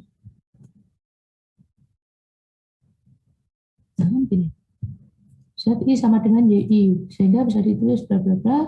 Kemudian KI-nya ini kita pakai tekanan tetap 1000, namun temperaturnya kita ubah-ubah. Jadi trial jadinya. Oh, nyoba temperatur 55 gitu. Coba sigma Xi-nya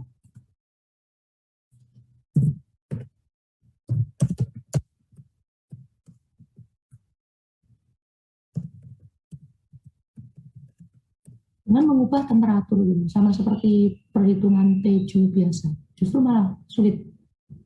Oke, katakanlah taruhlah dapat Tejunya 55. Kalau Tejunya 55 dan temperatur lingkungannya itu 50, apa yang terjadi? Terkondensasi atau tidak? Nah, kita mikir lagi. Teju 55, T lingkungan 50. Jadi sebenarnya Teju atau T-bubble itu kan bukan suatu kondisi operasi, tapi suatu properties atau karakteristik yang dimiliki oleh fluida tersebut.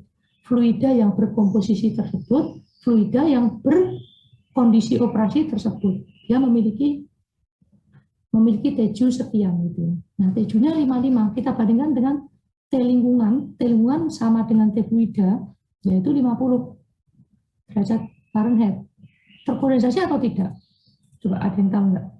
Justru malah perlu analisa yang lebih dalam. Tapi itu penting sih, penting. Teju 55, T lingkungannya 50, T fluidanya 50. Itu kan sebenarnya pertanyaannya, kalau normal boiling point air itu 100, normal boiling point itu 100, itu kan suatu properties yang dimiliki oleh air.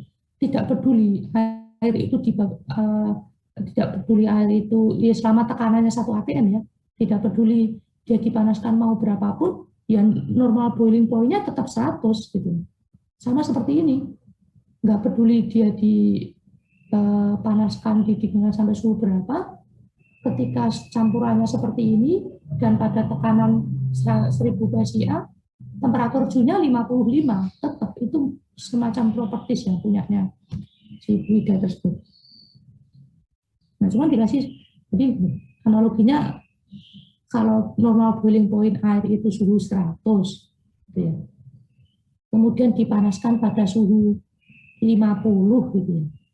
Dia mendidih enggak? Jawabannya tidak, dengan mudah dan cepat, karena udah kebiasaan sehari-hari. Boiling point-nya 100, dipanaskan suhu 50, ya jelas enggak mendidih lah. Betul, jawabannya betul. Sehingga fasenya sudah pasti liquid, tidak mungkin dia mendidih. Mungkin karena suhunya cuma 50. Nah, kita masuk ke sini. Kalau suatu campuran gas tersebut, dew point itu kan titik pertama terjadi kondensasi. Ya, dia analog dengan awalnya itu semua gas, kemudian dia titik pertama terjadi kondensasi di suhu 55. Jadi kita langsung mikirnya awalnya gas. Dia terkondensasi itu di titik pertama itu dia suhu 55 gitu.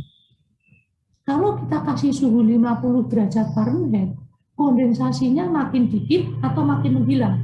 Makin banyak atau makin menghilang? Fase kondensasi. Jawabannya?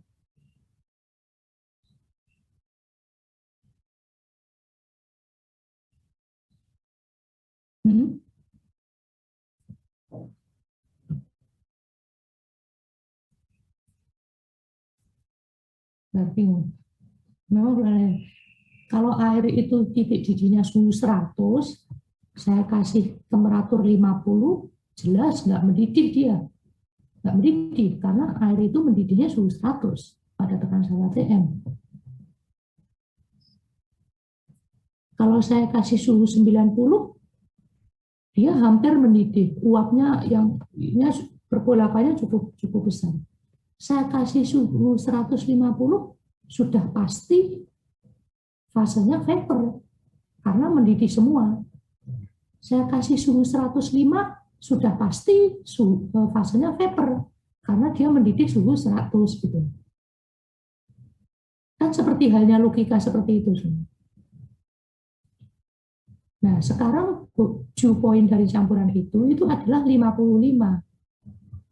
Terus saya kasih suhu 50 gitu ya. Saya aplikasikan suhu 50 gitu. Berarti yang terjadi apa? Kondensasinya semakin banyak atau justru menjadi vapor, kan gitu. Siapanya?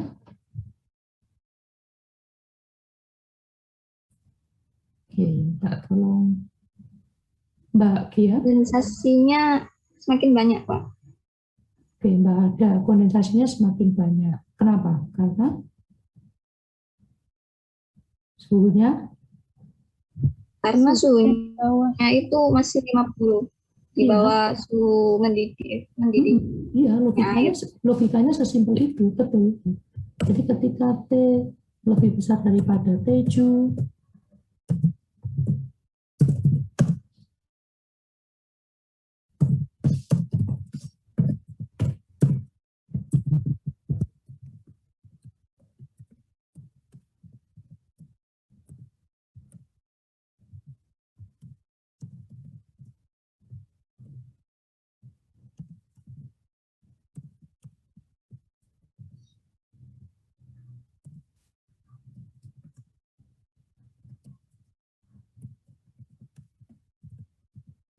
kayak seakan-akan vapor terus kita dinginkan, ya akan terkondensasi sehingga terbentuklah dua fase kalau temperatur J-nya sekian loh. Cuma masalahnya kan kita agak sulit menghitung T7 karena perlu triode dan sebagainya. Jadi menurut saya dengan cara yang pertama yang pakai Pascal Closing aja udah cukup cepat dan bisa kita justifikasi. Kalau temperatur di bawah temperatur J ya terjadi kondensasi. Nah, kondensasinya seberapa itu tergantung berapa temperaturnya. Kalau dia temperatur di bawah bubble ya sapu liquid, tapi kalau di atasnya bubble dia campuran vapor liquid. Kalau persis bubble ya dia saturated liquid. Apa nih mau saya tambahin?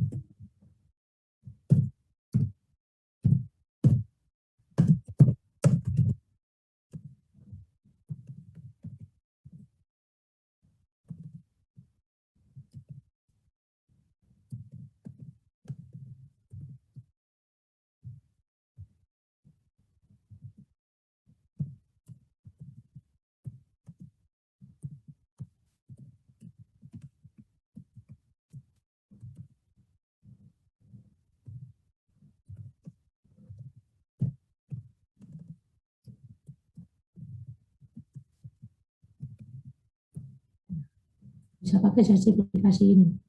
Cuman kalau terkait dengan kondensasi itu pakai Joule.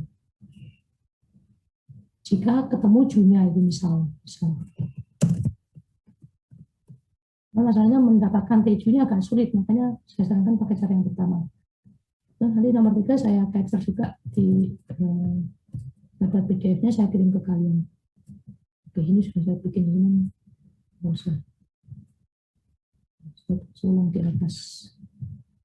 Oke, ada tanggapan? Oke, sembari saya simulasikan di hasil, silakan jangan ada tanggapan. Jadi temperatur J, temperatur bubble itu suatu nilai yang abstrak ya, yang tidak kelihatan. Sama seperti halnya boiling point-nya air. Boiling point-nya air 100 nih. Apakah berarti bahwa semua air dimanapun itu suhunya 100? Tidak. Suhunya air itu ditentukan dari kondisi operasi. Nah, ternyata yang tadi kondisi operasinya itu adalah 50 derajat Fahrenheit atau 10 derajat Celcius. Dan itu yang mempengaruhi. Gitu.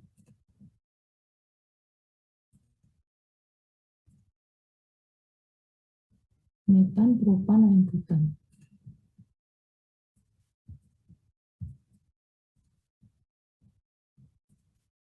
Oke, basisnya ini kita bisa pakai mana aja, Bang Vincent. Oke, masuk.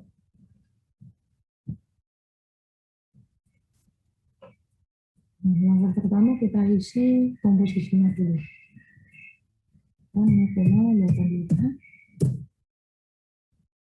1.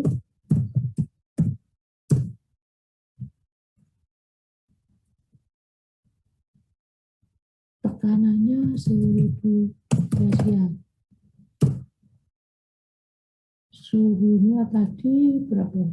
10 derajat atau 50 Fahrenheit ya. Ya udah. Di sini vapor fraction-nya 0,9, artinya bukan 1. Kalau 0,9 berarti ada sekitar 0,1 yang fasenya liquid atau 0,06 sekian, 0,05 sekian yang fasenya liquid. Artinya apa? Gas komposisi sekian dengan kondisi tekanan sekian dan temperatur sekian itu fasenya campuran. Lebih banyak vapornya memang, tapi liquidnya ada dan itu tetap nggak boleh di sistem penyaluran gas, ya, karena gas memang harus benar-benar kering, tidak boleh ada liquidnya. Nah, supaya dia kering bagaimana? Ya tentunya temperaturnya kita naikkan aja. Karena kan ya kalau ada liquid, suhunya dinaikkan, ya liquid tersebut akan menguap itu. Bisa kita naikkan jadi 15. Belum? 20 sudah 1 vapor fraction-nya. Tapi hati-hati, 1 di sini bisa berarti saturated vapor, bisa berarti superheated vapor. Mana yang betul? Saya tidak tahu, saya juga tidak tahu. Lalu bagaimana cara memperoleh temperatur Joule? Temperatur Joule-nya gimana caranya?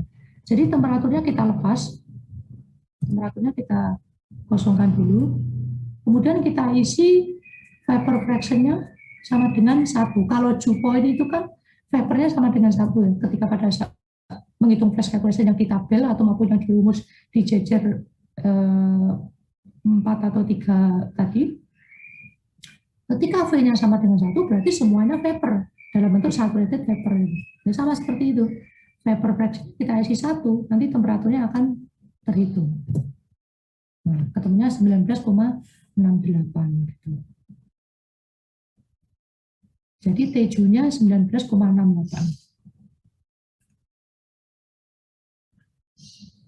Ini.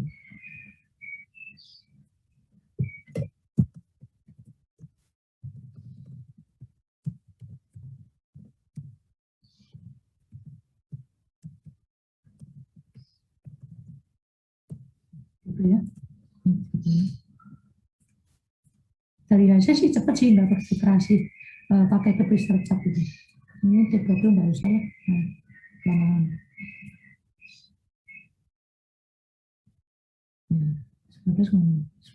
Mungkin kalian bingung di sini ya bahwa temperatur lingkungan atau suhu saksi itu adalah 50 derajat Fahrenheit. Itu T-Ju atau T operasi. Mungkin kalian bingung di situ. Itu adalah T operasi. Nah, kalau tahu seperti ini bagaimana? Oh, berarti temperaturnya harus kita naikkan menjadi katakanlah 25 gitu misalnya, 25. Gimana caranya supaya gas itu bersuhu 25 sementara suhu air laut itu 10 derajat Celcius, ya alternatifnya gas itu bisa dipanaskan sekali. Panasnya sampai katakanlah 50 gitu ya. Ketika 50 bersinggungan dengan suhu air laut yang 10, nanti kan jatuh, dia tidak 10. Jatuhnya ya misalkan di 15 atau jatuhnya di 20, jatuhnya di 25, itu jadinya aman. Jadi temperaturnya dinaikkan, tapi menaikannya harus dengan pertimbangan dinaikkan berapa. Kalau dinaikkan cuma suhu 30, ini masih 50-50 ya. 30 versus 10 ya. Nanti kalau dia menyentuh campurannya itu, bukan campurannya, suhu setimbangnya itu nanti di kisaran 19,68 enggak. Kalau di 16,68 persis, oke, dia vapor, tapi masih riskan. Kalau ada terjadi fluktuasi temperatur, dia turun di 19,00, dia terkondensasi.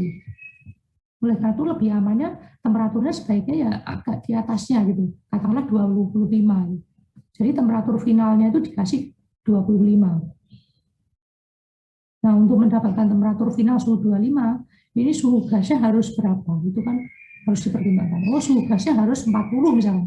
40 versus 10 nanti akan bertemu di suhu kesetimbangan 25 Celcius. Nah, 25 Celcius ini masih aman ya, kalau T-nya katakanlah taruhannya ini dibulatkan jadi 20. Masih ada gap sekitar 5 derajat Celcius.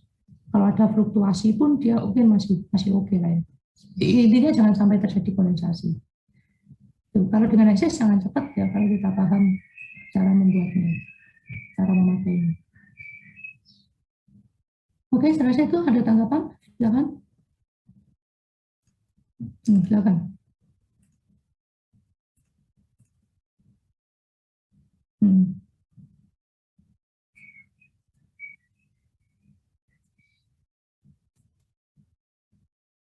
Ya, dia sigma Y akan sama dengan 1. Di sini tersedia K value juga. Jadi HSS ini sudah kondisi saturated ya. Artinya ketika dia sudah terhitung, artinya yang dihitung oleh HSS itu ya semuanya. Kalau di kita kan bisa ngitung yang dia ada di garis saja. Tapi kalau di HSS dia subliquid juga bisa. Nah, yang ada di garis itu sudah setimbang ya, saturated. Sigma YI, sigma XI pasti sudah satu. Kalau dia nggak satu, dia belum berhasil ngitung. Dia akan masih kuning gitu. Ini fluoridnya diisi sembarang pun nggak terjadi masalah karena ini merupakan properties yang dimiliki ya, tidak tergantung dari jumlah, tidak tergantung dari jumlah ya, tidak tergantung dari jumlahnya berapa. K value ada di HSS, angkanya sekian, ya saya masukkan aja ya. Kalau di Depister chart agak lama, kalau di sini ya 2,5 kalau dari HSS sekian gitu ya. K value-nya. Nah, oke. Masukkan sini nilai X-nya, dia pasti akan mendekati 1. Ya mungkin tidak 1 bulat biasa lah ya itu. Nah, toleransi keakurasian. Ini saya garis saja, nanti saya tampilkan di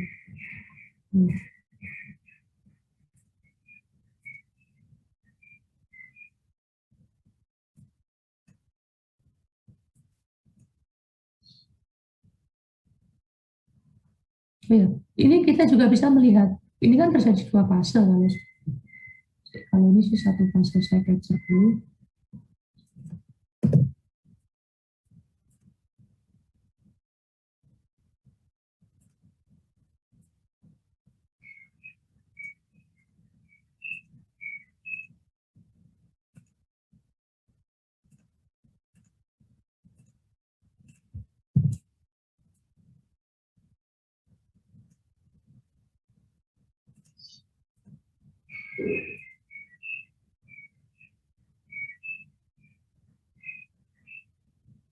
Tapi ini K value pada saat T7, bukan pada saat operasi. Nah, kembali lagi ke suhu 10 derajat. Nah, sekian. Berarti kan ada X, ada Y. Berapakah nilainya? Kita lihat aja di composition. Vapor base, ini liquid base. Berarti ini Y1, Y2, Y3, ini X1, X2, X3. Secara konsepnya perhitungannya ya yang sudah kalian lakukan di nomor 2 gitu. Jadi Y-nya akan, Y dan X-nya akan muncul juga.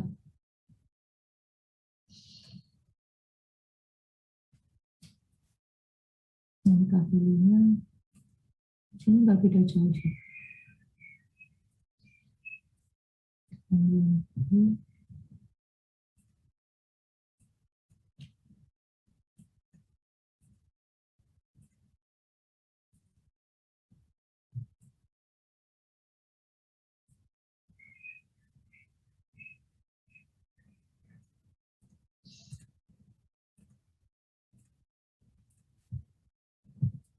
Sini nggak beda jauh. 2236, 236, 0,33, 0,28, 0,12, 0,140. Yang kita pakai yang pada saat kondisi operasi ini tadi. Lagi ada tanggapan?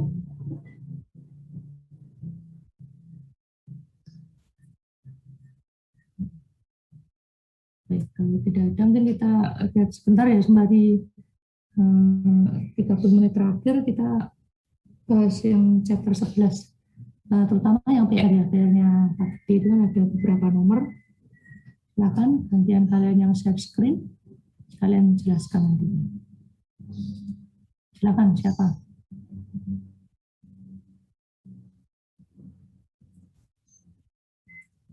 Silakan, Mas Ahmad.